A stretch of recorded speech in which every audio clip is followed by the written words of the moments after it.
¿Quieres conocer más de tus impuestos? ¿Saber de tus derechos como contribuyente? Sintonízate en Frecuencia Fiscal, un programa de análisis, difusión e investigación. ¿Eres emprendedor, estudiante o empresario? Frecuencia Fiscal es para ti. Te invitamos a ser parte de esta nueva cultura en los impuestos. ¡Comenzamos! Buenas tardes, bienvenidos a su programa Frecuencia Fiscal. Los saluda el contador público Hugo René Ortiz. Les recordamos nuestros datos de contacto, el correo electrónico dudas@frecuenciafiscal.com.mx, la página en Facebook Frecuencia Fiscal, el canal en YouTube Frecuencia Fiscal. Y bueno, pues los contadores seguimos en la época de declaraciones que desafortunadamente no tienen que ver con declaraciones de tipo amorosas o de tipo de amistades, sino de declaraciones de obligaciones.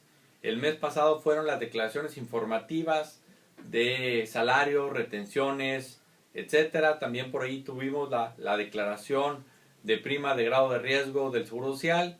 Y bueno, en esta ocasión toca el caso a las personas morales que tienen la obligación de presentar su declaración anual, ¿no? Sabemos el plazo límite es el mes de marzo. Aquellas que por así convenir a sus intereses o por simplemente quitarse ese pendiente, quizás algunas de ellas ya hayan presentado la declaración anual.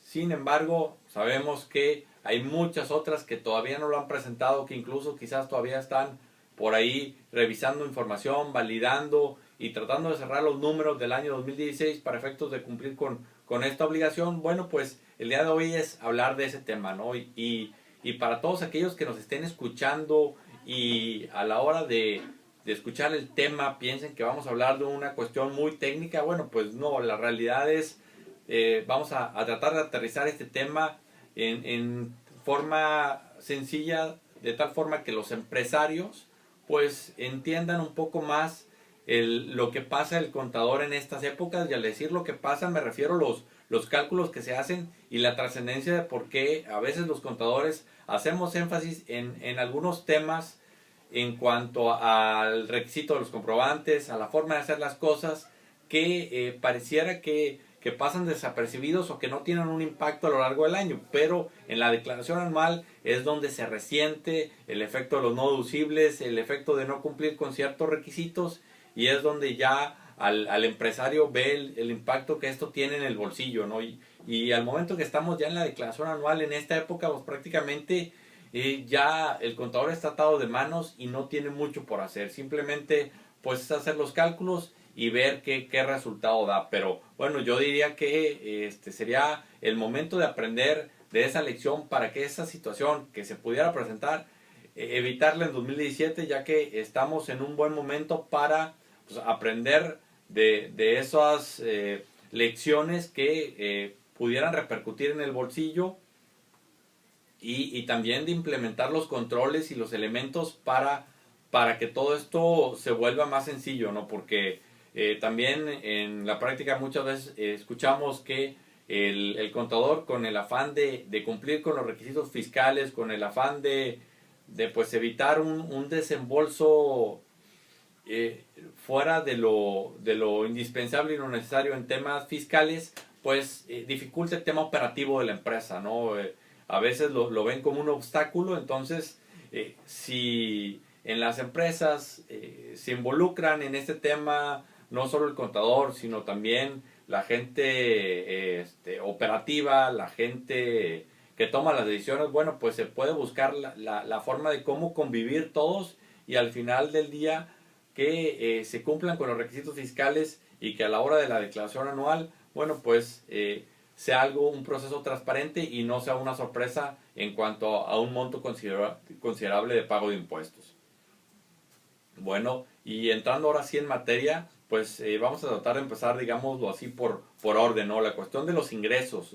¿Qué ingresos vamos a considerar para efectos de la declaración anual? Bueno, pues quizás muchos estén pensando hoy pues, lo que facturé en el año, y digamos que ese sería el principio general, pero de acuerdo a la disposición fiscal también se consideran ingresos todos aquellos que hayan sido cobrados de manera total o parcialmente, o también todos aquellos que se entregó el bien.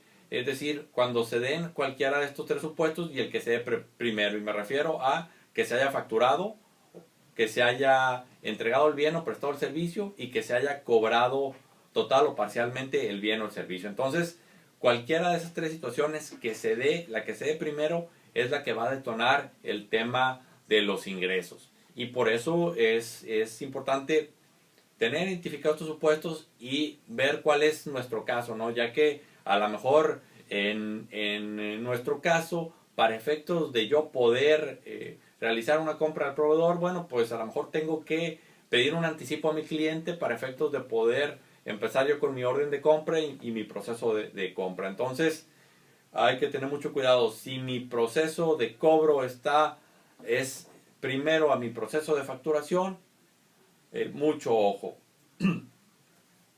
También es importante tener presente o el caso de los gastos, ¿no? Los gastos o las deducciones como tal, bueno, la más importante para la mayoría de las empresas es el costo de lo vendido, que este costo de lo vendido representa todo el costo que tiene de las mercancías que estoy vendiendo. Y al decir el costo de las mercancías aquí es importante tener presente que para eso, si yo estoy hablando de productos o manejo productos, bueno, pues debo de tener un inventario, ¿no? ¿Cuál es mi inventario inicial? ¿Cuál es mi inventario final? Y de esa forma poder determinar lo que es mi costo, ¿no? Aquí no aplica, en el caso de personas morales, no aplica esa cuestión de que voy a deducir todo lo que compré, no. Aquí lo que aplica es lo que vendí. Para yo efectuar la deducción de esa compra, tengo que darle salida a ese producto. Entonces, mucho ojo con este tema de los inventarios y también tener cuidado, tener presente aquellas empresas que para efectos contables utilizan un método de evaluación de productos diferente al tema fiscal, ¿no? Porque si fuera así el caso, nos podemos topar en una situación donde mi costo de lo vendido para efectos contables sea diferente a mi costo de lo vendido para efectos fiscales. Este simple hecho del método de evaluación pues puede causar una gran diferencia. Otro punto importante es la cuestión de las deducciones. Y por deducciones me refiero a todos los gastos que efectúa la empresa, desde a lo mejor la renta, los servicios de luz, agua, teléfono, etcétera, ¿no? Que para poderlos efectuar tengo que tener el comprobante que lo ampare, tengo que verificar que ese comprobante cumpla con los requisitos de deducibilidad y que dentro de los requisitos pues es también la forma de pago. Si por mencionar alguno de ellos, los gastos mayores a 2,000 pesos deben ser pagados con cheque, con transferencia, con monedero electrónico o con alguna forma electrónica, por decirlo así. Entonces, pues esto lo debo de verificar que efectivamente haya cumplido con esos supuestos. También, por ejemplo, el caso de gastos de viaje, bueno, que si la empresa efectuó gastos de viaje, que estos cumplan con los requisitos. Si yo tengo documentación relacionada con el hospedaje, bueno, también debo de contar con la documentación relacionada con el transporte para efectos de poder efectuar la deducción del hospedaje, ¿no? Entonces, en términos generales, debo de contar con todo esto. También, por ejemplo, gastos de viaje, tengo que ver que se respeten los limitantes que por ahí se establecen diarios de cada una de estas deducciones. Y lo más importante y trascendente y que a veces pasamos por alto es que la persona a favor de quien se efectúan estos gastos de viaje, bueno, debe de tener una relación laboral con la empresa, es decir, debe ser empleado. También puede darse el caso que esta persona no es empleado, sin embargo presta servicios profesionales. En ese supuesto, los gastos que realice esta persona también pueden ser considerados como deducción por parte de la empresa. Vamos a decir, por ejemplo, el caso a lo mejor un gestor que realiza un trámite a la Ciudad de México, los gastos de viaje que realice este gestor los puede solicitar a favor de la empresa de la cual está haciendo el trámite, y esta empresa los va a poder deducir siempre y cuando se cumplan con el resto de los requisitos, ¿no? Entonces, por ahí también esos requisitos hay que validar. Otro caso particular también tienen que ver con la cuestión, por ejemplo, de la gasolina, que sabemos que la gasolina es un caso particular, por lo cual, independientemente del monto de la gasolina, se debe de pagar con cheque, con transferencia, con monedero electrónico, etcétera. No debe ser pagado con efectivo. Entonces, pues hay que validar toda esta información. Si a lo largo del año no hiciste la tarea, no verificaste que los gastos de viaje cumplan con los requisitos fiscales, que lo que es la gasolina se haya pagado con cheque, transferencia, etcétera, bueno, pues vas a tener una tarea importante para lo que es la declaración anual. También el caso de todos aquellos activos fijos que sobrepasen el límite de deducción, por ejemplo, los automóviles, aquellos que sobrepasen de 175,000 pesos o de 130,000 pesos, dependiendo del año en el cual fueron adquiridos, bueno, pues son deducibles en un porcentaje, y como tal, lo que son los gastos relacionados con ese activo fijo, entiéndase lo que es el seguro del bien, lo que es la gasolina, lo que son los mantenimientos, o incluso pudieran ser reparaciones en el caso de algún accidente o cosas por el estilo. Bueno, pues todos esos gastos van a ser deducibles en la misma proporción que es deducible el automóvil. Y en ocasiones, dependiendo del tamaño de la empresa, de las unidades con las que cuenta, bueno, pues puede ser esta una labor titánica. Sin embargo, pues también por lo mismo estamos hablando de montos considerables que la autoridad pues prestará atención a este tipo de detalles.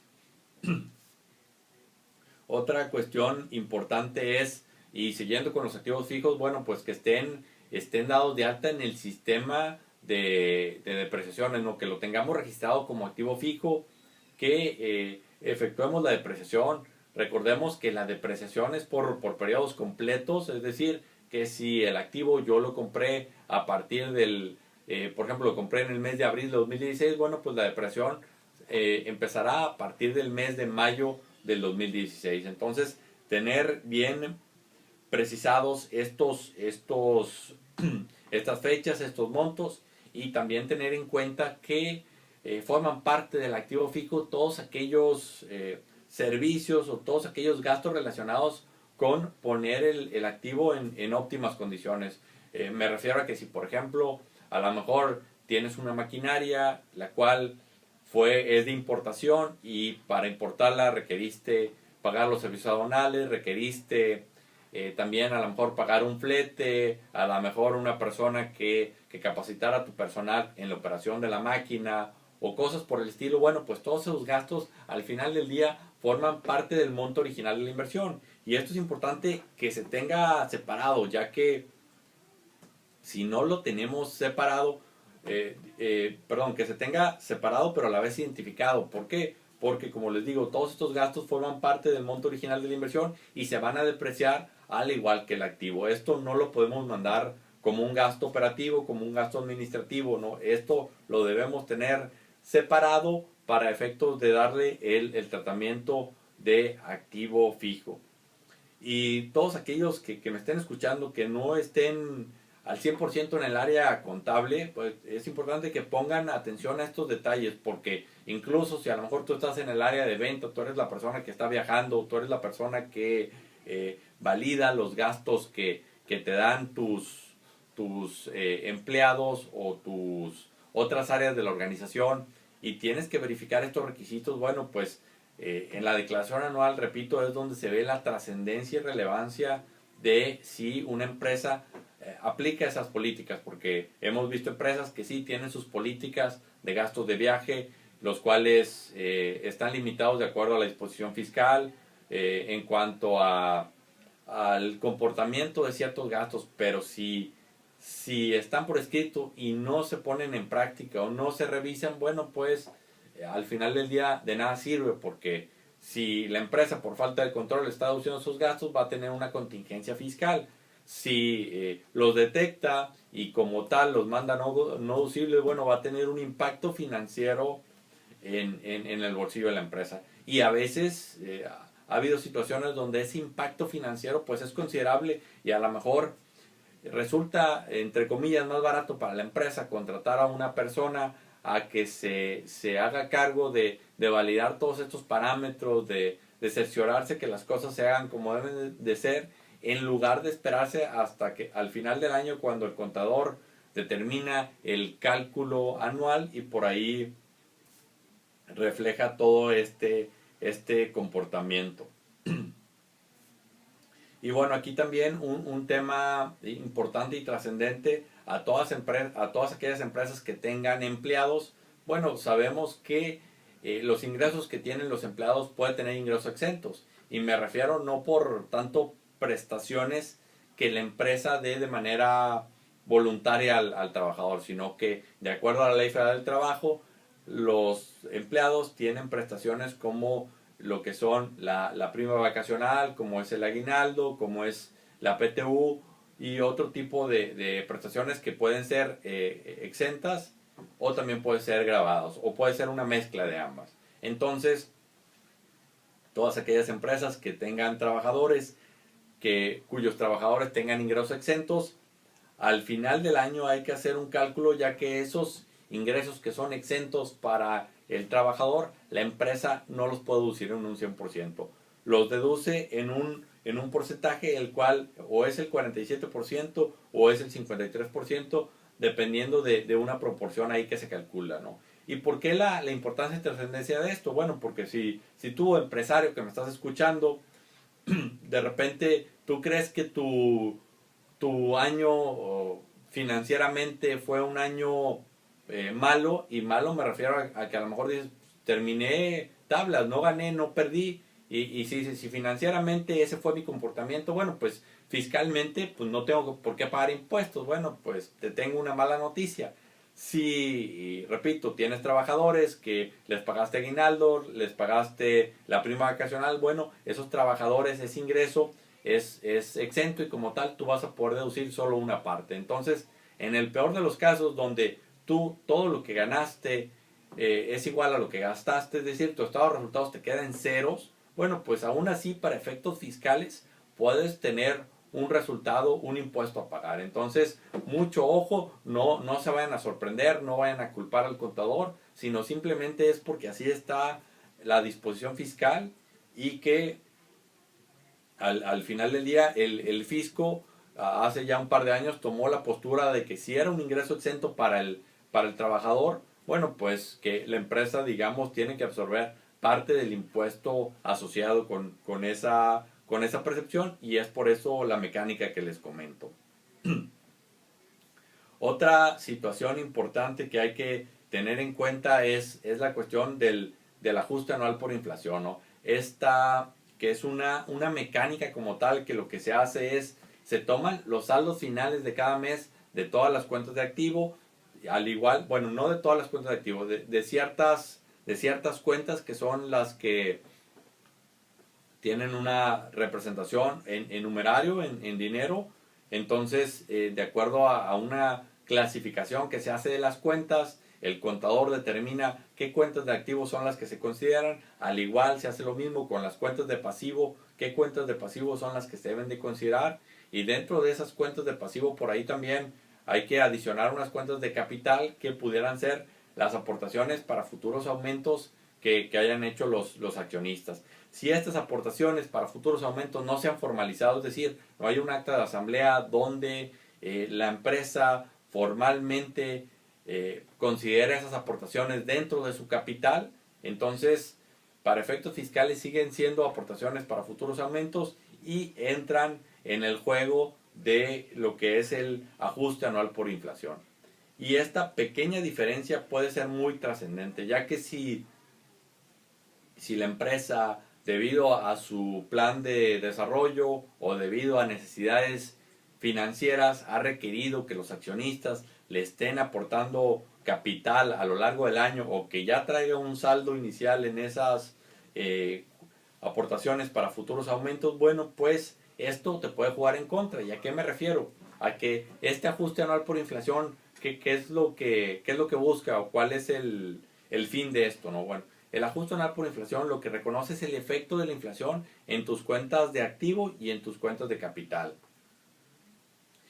si la inflación, digámoslo así, que fue considerable, que fue un 10%, y tú tenías deudas con proveedores, por ejemplo, por 1,000,000 de pesos, bueno, pues lo que reconoce este ajuste anual por inflación es que aunque tú pagues 1,000,000 de pesos, bueno, debido a la inflación ese 1,000,000 de pesos ya no vale el millón, ahora vale 900,000 pesos. Entonces, indirectamente tú estás teniendo un ingreso de 100,000 pesos porque en términos reales eso no se lo estás pagando a tu proveedor. Entonces, lo que dice la autoridad, ese ingreso que tú tienes de manera virtual por efecto de la inflación, debe de pagar un impuesto. Entonces, bajo este supuesto, bajo este escenario, aquellas empresas que incluso quizás no tuvieron operaciones en el año, y al decir no tuvieron operaciones es no tuve ingresos, no tuve gastos, o sea, tal cual la empresa está en ceros, pero si la empresa tiene aportaciones para futuros aumentos de capital. Esto fue Frecuencia Fiscal. Te invitamos a seguirnos sintonizando todos los viernes de 2 a 2:30 de la tarde.